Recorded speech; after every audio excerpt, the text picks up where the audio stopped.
Sensual. Un movimiento muy sexy. Fiscalía pide que se evalúe un posible traslado reclusorio tras la difusión de un video en el que el procesado por varios delitos y 2 reos más aparecen bailando dentro de la cárcel número 4 en Quito. Arma con la que dispararon al presentador Efraín Ruales había sido utilizada en otras muertes violentas. La policía y la fiscalía siguen con las investigaciones para determinar autores materiales e intelectuales de este asesinato. La Fiscalía General del Estado abrió una investigación previa en contra del ministro de Salud, Juan Carlos Ceballos, por el presunto tráfico de influencias en el proceso de distribución de las vacunas contra el COVID-19 en un geriátrico privado. Suman 10 las personas fallecidas por coronavirus entre el personal médico y administrativo del Hospital de la Policía Nacional en Quito. Vacuna contra el COVID-19 desarrollada por Johnson & Johnson y que solo requiere una dosis es 66% eficaz. Así lo anunció esa farmacéutica estadounidense tras los resultados de las pruebas de miles de voluntarios.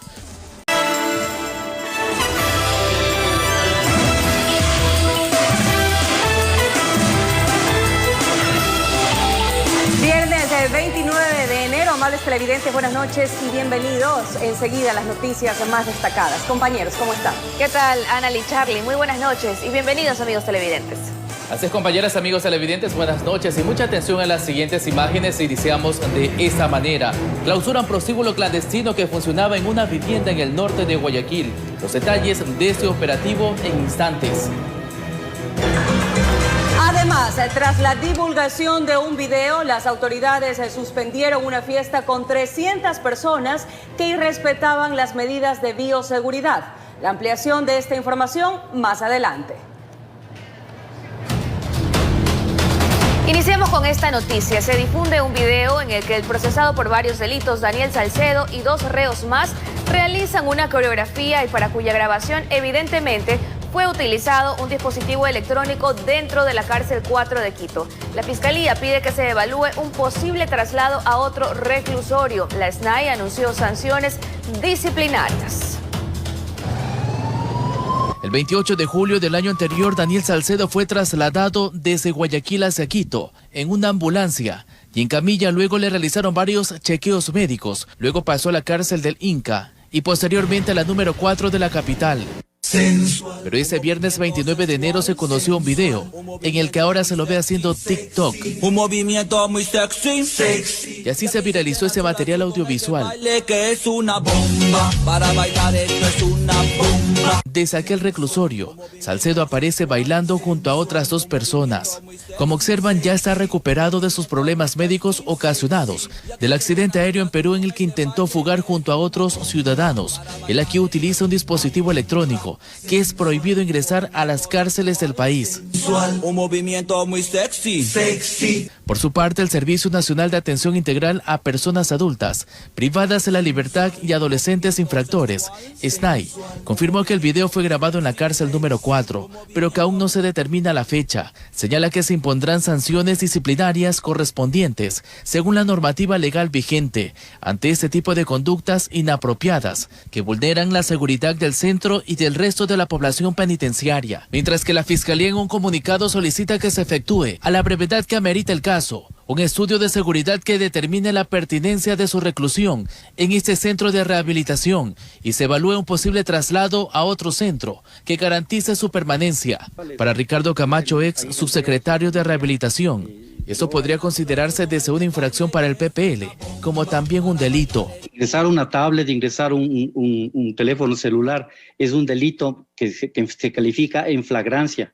Entonces, si el señor tiene ya manchada su hoja de vida dentro del centro carcelario, espero que no se les vaya a ocurrir decir que le dejan en libertad cuando cumple el 60%. Que se da el lujo de cantar y bailar en una cárcel y burlarse de los ecuatorianos. ¿Qué clase de centros penitenciarios tiene el país? Este jueves se suspendió una diligencia por el caso de peculado en el que se incluye a Salcedo en la compra de bolsas para cadáveres de un contrato del hospital del IES en Los Ceibos, en Guayaquil. Esta se retomará el 8 de febrero. Daniel Salcedo Bonilla también tiene abiertas otras indagaciones por delitos como lavado de activos, fraude procesal y delincuencia organizada, informó Charlie Pisa. En el caso del asesinato de Efraín Ruales, se trascendió que el arma con la que le dispararon fue utilizada en otras muertes violentas. La policía y la fiscalía siguen con las investigaciones para determinar autores materiales e intelectuales de esta muerte. Hay un nuevo indicio para estar más cerca de esclarecer la muerte del presentador Efraín Ruales. Una pericia balística que se le realizó al proyectil extraído del cuerpo de Ruales reveló que el arma que usaron sus victimarios fue empleada en otras muertes violentas. Aunque la policía no da mayores detalles aún, se conoce que sería una pistola 9 milímetros y las estrías de la bala que mató al comunicador coinciden con un proyectil que se obtuvo en el asesinato a un agente de seguridad que trabajaba en el puerto marítimo de Guayaquil, ocurrido el año pasado en el sur de la urbe. Se encontraron 4 indicios balísticos. Afortunadamente tenemos importante información a través de un par de cámaras aquí del sector, donde se corrobora que el asesinato fue cometido por 2 sujetos en motocicletas. Y aunque la fiscalía indicó que a las 2 personas que estaban aprehendidas como sospechosas se les descartó por el momento su presunta participación en el crimen de Efraín, pero nosotros los seguimos considerando sospechosos y veremos en el transcurso de las investigaciones si nuestras sospechas se confirman o se niegan. También se resaltó que una vez fenecido el periodo de flagrancia en adelante, todas las diligencias que lo ameriten deberán contar con una autorización judicial previamente obtenida. Tendrían que rendir sus versiones quienes estuvieron en las últimas horas en contacto con Ruales, como sus familiares, su enamorada Alejandra Jaramillo y amigos. Informó Adriana Peralta.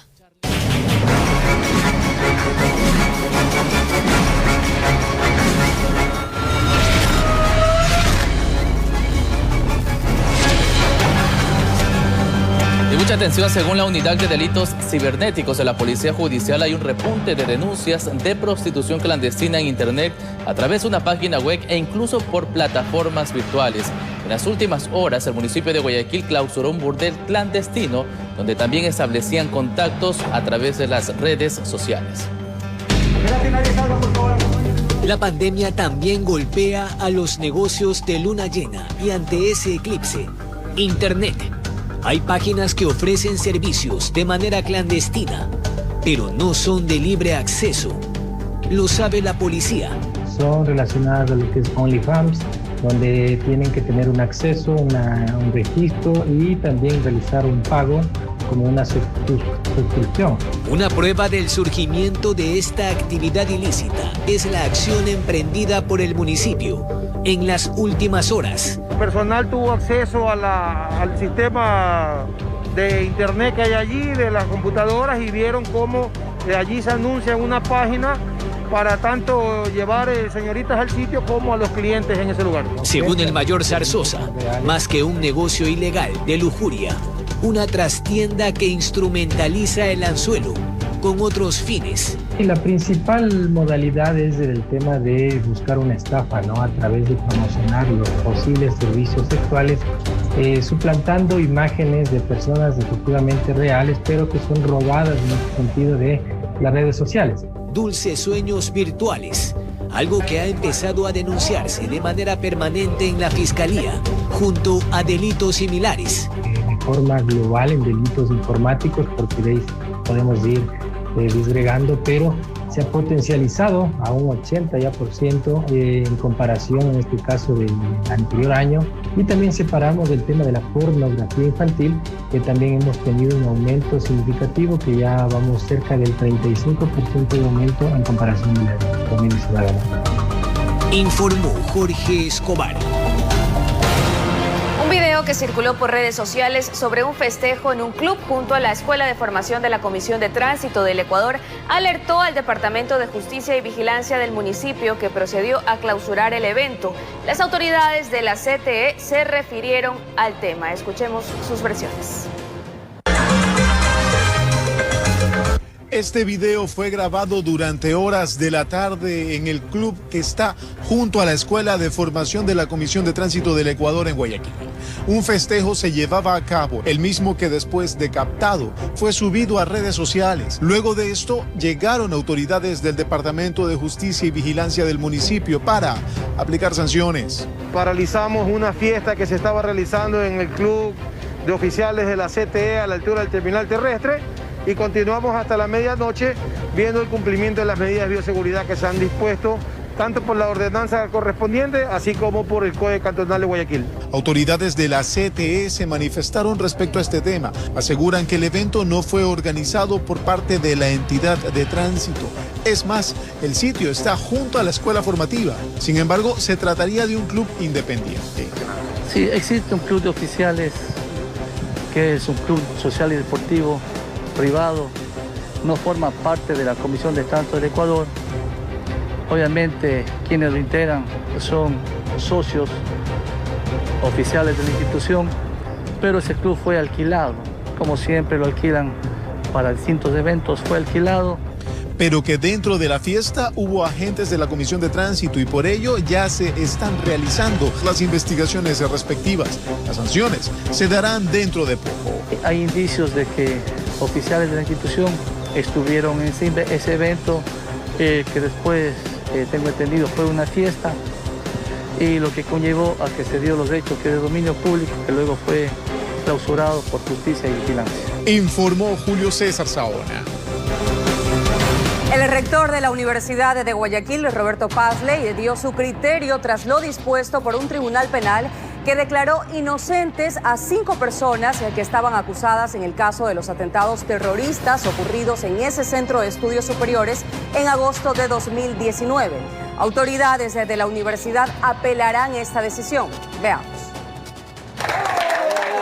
Tras ser declarados inocentes 5 de los 6 procesados de los atentados terroristas en la Universidad de Guayaquil el pasado mes de agosto del 2019, el principal del alma mater porteña se expresó en rueda de prensa, asegurando que no está conforme con lo dictaminado por el tribunal, que ahora ellos también, por la parte legal, harán las gestiones respectivas. Presentaremos el recurso de apelación pertinente que como acusadores particulares tenemos derecho y obligación como universidad de defender la vida y los intereses de nuestros estudiantes y nuestros profesores. Frente a lo manifestado por parte de la defensa de los involucrados y ahora declarados inocentes, que llevarán a cabo medidas hacia el representante de la universidad, Roberto Pazley, fue enfático frente a este tema. Debemos anunciar de igual manera que estamos analizando iniciar acciones legales en contra del interventor Roberto Pazley, porque este señor en medios a nivel nacional manifestó que los señores que están siendo procesados, entre esos el señor Flores, eran directamente los responsables de estos atentados terroristas. Desde ya responsabilizo a estas personas que han acusado en tomar medidas contra mí, así como a aquellos que los están apoyando, de cualquier atentado o acción que puedan pasar contra mi integridad personal. Por lo pronto analizan las medidas que aplicarán, pues esperan tener resultados antes de ciertos plazos. El área penal de la justicia ordinaria tendrá que seguir su cauce normal, estando la intervención o estando las nuevas autoridades. Informó Julio César Saona. Y tras varias denuncias, la Fiscalía General del Estado abrió una investigación previa en contra del ministro de Salud, Juan Carlos Ceballos, por presunto tráfico de influencias en el proceso de distribución de las vacunas contra el COVID-19 en un geriátrico privado en Quito. La situación del ministro de Salud, Juan Carlos Ceballos, se complica por el proceso de distribución de las primeras dosis contra el COVID-19 en un geriátrico privado en Quito donde fue vacunada su madre. Primero fueron los pedidos de destitución de varios sectores. Ahora la Fiscalía General del Estado abrió una investigación previa por el presunto delito de tráfico de influencias tras la denuncia formal presentada por la agrupación Acción Jurídica Popular. Privilegia la dotación de vacunas a un centro médico privado y un centro gerontológico privado, porque tiene personas con las cuales tiene una relación directa de familia o de parentesco. Esto se constituye en presunto tráfico de influencias. En su denuncia se precisa que el ministro de Salud informe el plan de vacunación, a quienes se han aplicado las dosis hasta el momento y además cuántas vacunas se destinaron al geriátrico privado. Indique quién se ha vacunado hasta el momento, con nombres y apellidos. Eso nos viene a decir el ministro que es confidencial. ¿Cómo que es confidencial? Eso no está establecido en ninguna norma. Por su parte, el defensor del pueblo ha solicitado información a la cartera de salud para efectuar un seguimiento al plan de vacunación, específicamente en el centro privado que levantó sospechas. Lo que se conoce es que 18 personas se vacunaron. Es que han sido vacunadas 9 personas residentes de un total de 67 y adicionalmente 9 personas que se dedican a las tareas de cuidado de los residentes. Y de ser el caso, como lo ha sido afirmado por el propio ministro, la madre estar incluida, se configuraría un elemento de conflicto de interés. A esto se suma una nueva denuncia contra el ministro por presunto peculado. El Frente Popular acudió a la Fiscalía y su argumento es que las 8.000 primeras dosis no se están priorizando bajo el protocolo establecido. Cuando se hace un desvío de los bienes públicos, se plantea ese desvío en favor de la familia. Evidentemente que se está cayendo en una figura de peculado por haberse aprovechado de él como persona, como funcionario público. El ministro de Salud está citado a declarar el 1 de febrero. Hasta el momento no se ha pronunciado sobre la indagación en curso. Informó Priscila Cadena.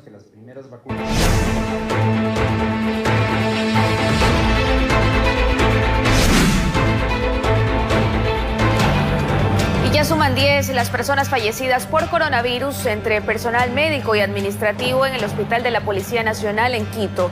El virus les ganó la batalla mientras cumplían su labor en primera línea.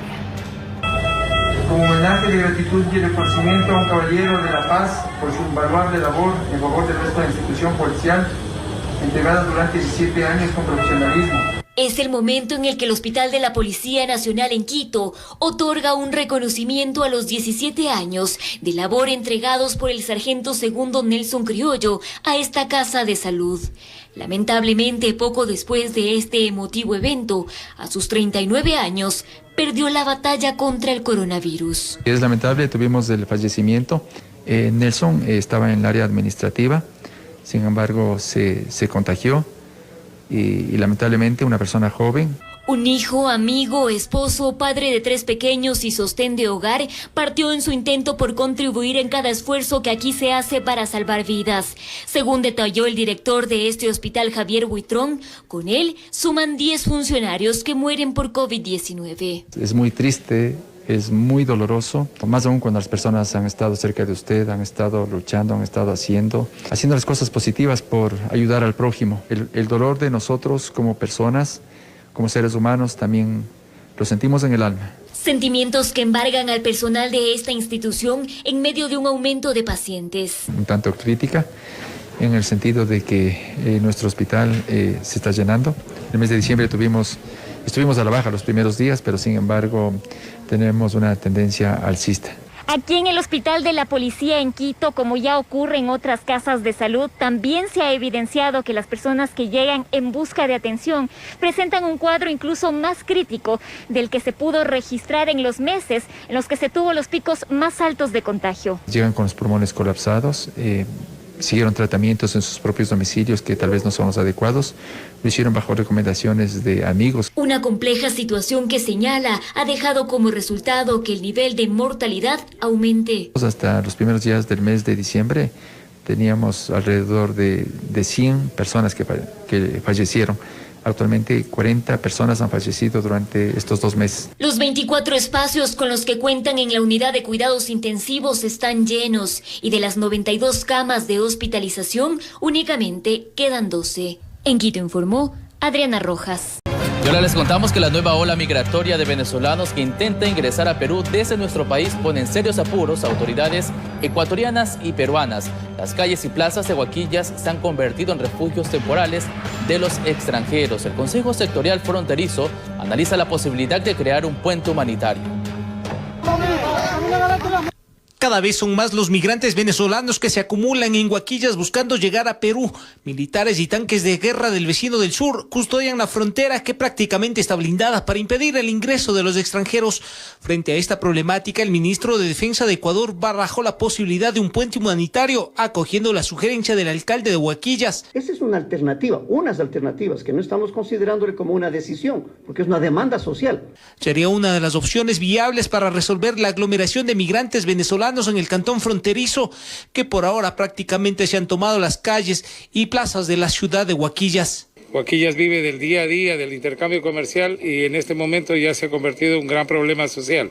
Es la congregación de muchos ciudadanos venezolanos, de los que los expulsan del Perú. Para el ministro de Defensa, Osvaldo Jarrín, esa es una tarea urgente que el Ecuador debe resolver de manera multisectorial. La presencia numerosa de migrantes es un riesgo para el país.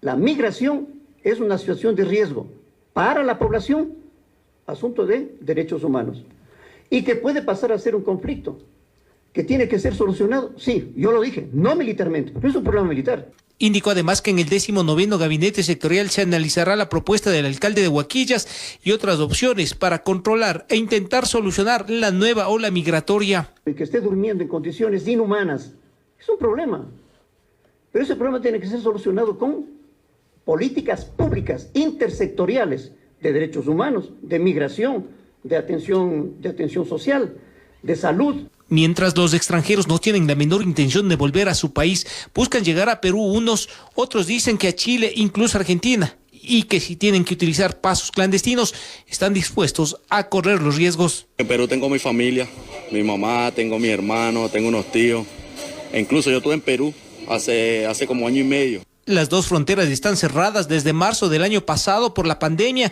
pero la medida no ha detenido la migración ni el contrabando, temas que seguramente fueron analizados por el 19º Gabinete Sectorial de Seguridad. En Quito informó Iván Casamen. Un documental que relata lo vivido por una mujer judía durante el Holocausto y su posterior libertad y vida en Ecuador fue presentado en la pantalla grande en Guayaquil. Veamos los detalles. En los primeros años del régimen nazi, el gobierno nacional socialista estableció campos de concentración para detener a oponentes políticos e ideológicos. En los años previos a la guerra, los oficiales de las SS y de la policía encarcelaron cada vez a más judíos. Movilización, estado de sitio. Con eso se terminó nuestra preciosa juventud. Esto ocurrió en el año 1938. Esta es una producción biográfica que cuenta la historia de Lili Koppel, una checa de origen judío que estuvo en el campo de concentración de Terezín cuando tenía apenas 17 años de edad. Junto a su familia atravesó los peores días de su vida, el horror del Holocausto. 36 de sus familiares fueron asesinados por los nazis. Logra sobrevivir y digamos que ese es el aliento de vida a pesar de las situaciones infrahumanas que ella vivió. Logra sobrevivir, la esperanza de poder volverse a ver con su novio Otto, que luego posteriormente se convierte en su esposo. Y ellos en el año de 1948 logran tener las visas y la entrada para venir aquí a Ecuador a radicarse en Quito. El documental Del campo de muerte al campo de vida es una producción que narra también su historia de amor y su nueva vida en nuestro país. La cinta fue elaborada por JM Films Company y su preestreno se desarrolló este jueves en medio de la acogida de un significativo grupo de personas. Una historia de resiliencia digna de ver, informó Maite Morán. 22 horas con 24 minutos y es momento de una pausa, pero al regresar, 2 mujeres fueron sepultadas por nieve que cayó del techo de un inmueble mientras conversaban en una acera en Rusia. Ya regresamos.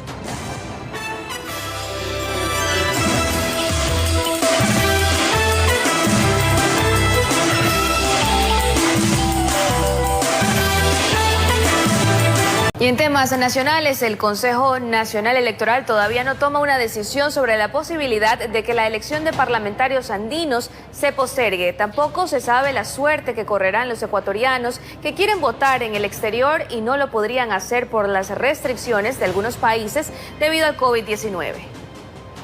2 temas ponen en apuros al Consejo Nacional Electoral CNE. El uno tiene que ver con la elección de parlamentarios andinos, cuyas papeletas no se han podido imprimir porque existen recursos pendientes en el Tribunal Contencioso Electoral TCE.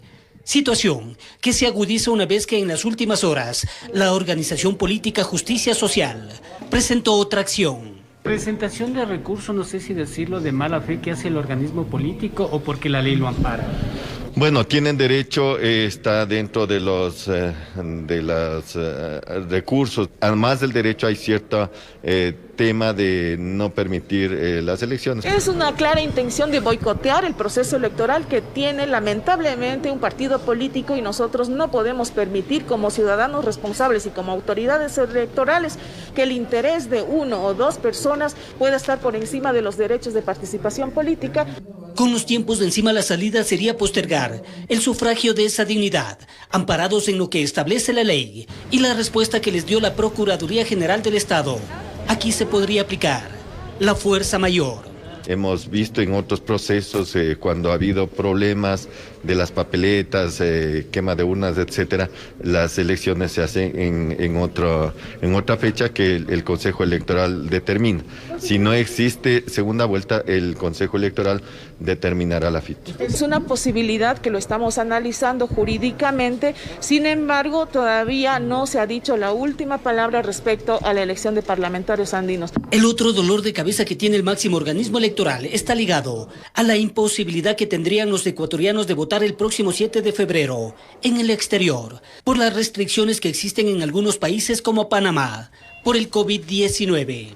En el exterior hay dificultades, puesto de que las normativas que tiene cada ciudad, inclusive no cada país, sino cada ciudad o cada estado, hay restricciones como por ejemplo de movilidad, toques de queda, restricción absoluta, por lo que nosotros también en el día de hoy decidiremos qué sucede con el proceso electoral en cada uno de los casos. Que la elección se lleve dentro de las condiciones que existen en los países que existen para permitir que los ecuatorianos que quieran manifestarse puedan manifestarse. ¿Y han tenido acercamientos ya con esos países? Se está trabajando, claro que sí. Esto mientras la incertidumbre ronda en los ecuatorianos, informó Héctor Romero.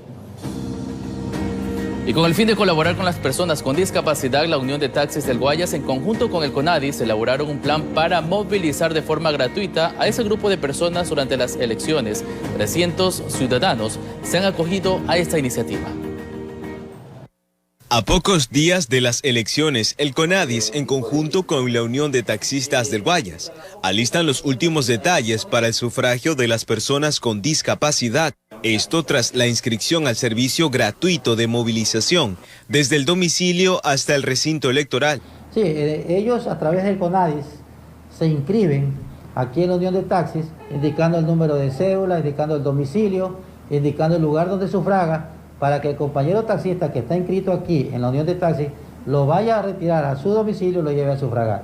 Y luego que el señor sufraga, lo espera y lo devuelve a su domicilio. Las unidades que forman parte de la iniciativa se identifican mediante un salvoconducto. Con el nombre Tienen Derecho a Votar. Asimismo, los usuarios deben seguir un nuevo protocolo debido a la pandemia. Pide nomás que vaya la persona con discapacidad sola. Solo en caso de que hay una situación donde la persona con discapacidad tiene una verdadera dificultad, qué sé yo, una persona que anda en silla de ruedas, que tenga una dificultad severa para su movilización, entonces ahí sí lo acompaña algún más familiar. A nivel nacional existen 426.738 personas con discapacidad habilitadas para sufragar, y en la provincia del Guayas son 103.546 personas. Sin embargo, de ese grupo, solamente 300 aceptaron el servicio. De igual manera, los taxistas recibieron capacitaciones sobre cómo abordar a los usuarios. En primer lugar, el trato a las personas, el lenguaje que deben utilizar, o sea, cómo yo me refiero de forma correcta a una discapacidad. Informó Eric Zambrano. Y este fin de semana llegarían los 9.058 kits electorales a la Junta Electoral del Guayas, donde hoy se realizó el simulacro del voto en casa para las personas con discapacidad. Según las autoridades, 2 horas después del cierre de las votaciones, tendrían los primeros resultados presidenciales. Jorge Escobar nos tiene el reporte. Se trabajó en coordinación. En la mesa de seguridad destacaron los alcances que tuvieron durante el simulacro del 24. 20 minutos por 1000 actas, es decir que en aproximadamente 2 horas ya nosotros tendríamos resultados o una tendencia bien marcada, al menos en la provincia. Este fin de semana llegarán los 9.058 kits electorales. El jueves 4 se efectuará el voto en las cárceles y el viernes el voto asistido en casa para las personas con discapacidad. Ese mismo día empezará la distribución del material. A las 7 de la mañana, con la parte más alejada, y de ahí continuamos el sábado y hasta que terminemos ya el despacho o la entrega a los diferentes recintos de la provincia. Afuera deberán hacer fila con distanciamiento. Dentro piensan controlar eventuales aglomeraciones con lo que tienen. Son 534 inspectores de bioseguridad que van a trabajar, uno en cada recinto. Adicional a eso, nuestros coordinadores de mesa y nuestros coordinadores de recinto tienen también la capacitación. Están debidamente socializados con los partidos políticos. Por un tema de transparencia, les activaremos computadoras que les van a permitir visualizar los resultados que se van cargando al sistema y que han sido debidamente aprobados. Con los GATS evitarán el comercio informal en los exteriores y que la exhortación del COE Nacional para votar en 2 grupos de acuerdo al último dígito de la cédula no es obligatoria. Vital, sin embargo, en tiempos de pandemia, informó Jorge Escobar.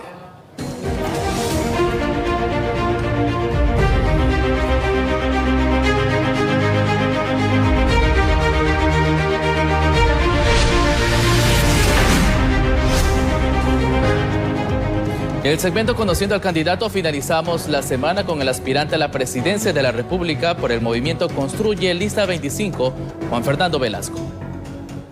Juan Fernando Velasco Torres, 48 años, cantautor, 33 años de carrera musical, presidente de SAICE, fue ministro de Cultura y Patrimonio del Ecuador. Juan Fernando Velasco tiene una hija y es amante del fútbol y de la cocina. Cuenta con una larga trayectoria artística. Fue ministro de Cultura y Patrimonio hace algunos meses y ahora aspira a llegar a la presidencia de la República por el movimiento Construye. Aquí su perfil.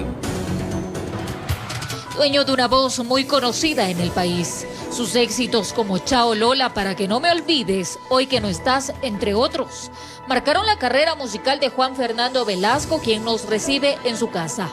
Amante de la música, ha incursionado en ella por más de 30 años y nos cuenta de los más importantes reconocimientos que ha recibido. 2 veces nominado al Grammy Latino y haber ganado un Emmy por la canción Yo Nací Aquí en el 2017. He sido condecorado 2 veces, primero por el Congreso, después por la Asamblea, con la Orden Vicente Rocafuerte. Recorremos un poco su vivienda. Le gusta cocinar.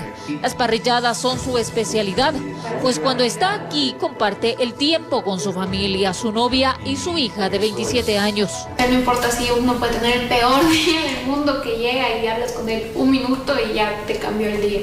Y es que alejándose un poco de la música, fue ministro de Cultura del actual gobierno por algo más de 1 año. El detalla que aceptó ser parte del gabinete ministerial para lograr varias cosas en pro de los artistas. Por ejemplo, lograr que todos los servicios artísticos y culturales grabaran con IVA cero, lograr que el sector del arte y la cultura esté considerado por ley como prioritario, con lo cual los nuevos emprendimientos en arte y cultura no pagan impuesto a la renta. Y es precisamente que presentó su renuncia a ese cargo para ser candidato a la presidencia de la República por el movimiento Construye, y que de llegar a ser presidente será un mandatario diferente, cuenta. Dejar atrás la vieja manera de hacer política y buscar alternativas nuevas. Entre sus prioridades y dentro de su plan de gobierno consta la necesidad de ajustar el gasto, comenta. Pues tenemos que ver qué funcionarios son realmente indispensables y generan un bienestar o garantizan derechos a la gran mayoría de ecuatorianos, y los que no cumplan con ese requisito, pues lo que buscamos es que desde el espacio de lo privado tengan posibilidades de mejorar la oferta laboral. Impulsará, afirma, estímulos permanentes para la banca, a fin de que la ciudadanía se beneficie, pero también le preocupa el desempleo. Propone alternativas para que los jóvenes universitarios accedan a una plaza laboral. Primero, generar programas mediante los cuales durante su periodo de educación pues pueden tener convenios con empresas privadas que permitan ir adquiriendo esa experiencia, ¿no? Y aunque jamás ha hecho política, esta es la primera vez que se lanza a unas presidenciales. Amante del fútbol y de la música, afirma que será un presidente sin ideología de derecha o de izquierda porque las considera ideologías ambiguas. Pues de llegar a ser el primer mandatario, será un presidente con una ideología nueva. Informó Marilyn Garmillo. Y el aspirante a la presidencia por el Movimiento Construye, Juan Fernando Velasco, tiene entre sus principales propuestas de campaña beneficiar a emprendedores y cuidar del medio ambiente. Veamos. Trabajaremos por brindar oportunidades para los emprendedores. Basta de tanto trámite, basta de tanto requisito, basta de tanta burocracia. El funcionario público que ponga trabas, que no aligere los procesos, se tendrá que ir del gobierno del Estado. La idea es generar oportunidades para que los emprendedores puedan crear riqueza, crear empleo, crear oportunidades para nuestro país. Con respecto a la explotación de nuestros recursos naturales, hacerlo de manera responsable, con el medio ambiente, pero sabiendo que esa es nuestra riqueza, que hay que lograr que sea generada en los mejores términos para el Ecuador, para que con eso podamos tener mejor educación, invertir en salud, invertir en bienestar, construir carreteras, construir hospitales, construir la obra pública que es tan necesaria para nuestro país. Siempre cuidando la naturaleza, pero sabiendo que esos recursos están ahí para el aprovechamiento de los ecuatorianos. Ya falta poco para las elecciones y los candidatos presidenciales intensifican visitas y ofrecimientos en busca de votos en varias ciudades. Veamos dónde estuvieron algunos aspirantes a Carondelet. Guillermo Lazo Mendoza de la coalición Partido Social Cristiano Creo estuvo en Riobamba. Ahí detalló una de sus principales propuestas. Vamos a aumentar el salario básico a $500. También se refirió a la campaña de vacunación que ejecutaría de llegar al poder. 2.200 puntos entre hospitales y centros de salud donde se puede suministrar la vacuna para en 100 días llegar a 9 millones. Andrés Arauz, de Centro Democrático, también se refirió a las inmunizaciones. Lo hizo desde Ibarra. Señaló que la vacuna debe ser distribuida con criterios epidemiológicos y científicos para privilegiar principalmente a quienes más riesgos han corrido durante esta pandemia. Luego se dirigió a Esmeraldas y compartió con los habitantes de la provincia verde. Jimena Peña, de Alianza País, realizó diversas actividades en la provincia de El Oro. Por ejemplo, mantuvo encuentros con ciudadanos y medios de comunicación para exponer sus propuestas en cuanto a reactivación productiva, empleo y garantía de provisión de recursos para las familias en medio de esta emergencia sanitaria. Se la vio en compañía de su binomio Patricio Barriga y el primer candidato a la Asamblea Nacional de ese movimiento, César Litardo. Isidro Romero de Avanza fue a Cuenca y ante los principales dirigentes de la transportación nacional dijo que creará el Ministerio del Transporte. Pero a la vez también el ministro de Transporte que yo nombraré será un delegado que ustedes designen. Juan Fernando Velasco también recorrió Cuenca, visitó mercados, barrios e hizo caravanas. El binomio del Movimiento Ecuatoriano Unido recorrió la provincia de Manabí. Ambos se explayaron en el proyecto económico para activar el país mediante la construcción del tren multimodal para la promoción del comercio, la producción, el agro y el turismo, informó Adriana Peralta. Y la Corte Constitucional negó el pedido de consulta popular propuesto por Jaime Nebot y representantes de la sociedad civil. El máximo órgano señaló que la propuesta no se adecúa a la Constitución ni cumple con los parámetros de control previstos en la Ley Orgánica de Garantías Jurisdiccionales y Control Constitucional.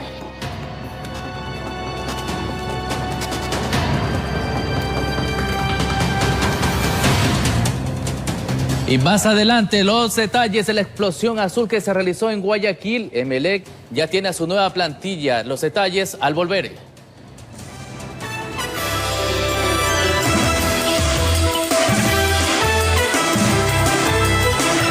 Y de esta manera, con información deportiva, finalizamos la emisión estelar. Gracias por habernos acompañado. Un fuerte abrazo para todos. Buenas noches.